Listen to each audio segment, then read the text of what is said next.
در شرایطی که پارچه های زمین باعث مناقشه و حتی خونریزی بین آدمان از جمله بین حتی برادران شده است. ددخان هدایتوف سرژانت کلان میلیسیا از نوع سوخ ولایت فرغانه ازبکستان برعکس نصف زمین حولیش را به یک عائله محتاج داد و با این اقدام جوانمردانه خود همه را به وجد آورد. بنا به گزارش‌های نشر شده در شبکه‌های اجتماعی، ددخان هدایتوف که از تاجک‌های سوخ است 8 سوتق از 16 سوتق یعنی نصف زمین اولش را برای بنیاد خانه به یک عائله کمبزاد که خانه خود را نداشت و مدت زیادی باز در باشگاه صحرایی در کنار محله نواباد نویه سوخ زندگی میکرد داده است. ددخان هدایتوف با این کار خیر کرده‌اش هم قناعت نورزیده همراه دوستانش برای این عائله کوتاه‌دست مواد ساختمانی خریده دادند و حالا دست جمعانه به ساختن خانه نو برای این عائله سر کردند. از چنین احسانکاری سرژانت کلان میلیسیا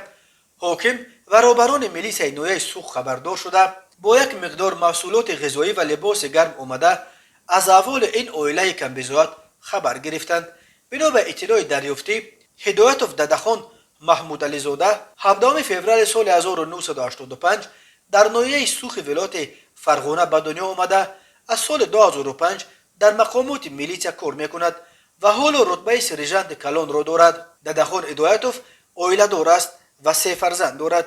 مرور به صحیفه او در فیسبوک نشان میدهد که ددخان هدایتوف عاشق فرهنگ تاجیکی از جمله ترانه‌های آوازخوان‌های چون خجسته میرزا ولی و نصیبه عبدالله و می باشد.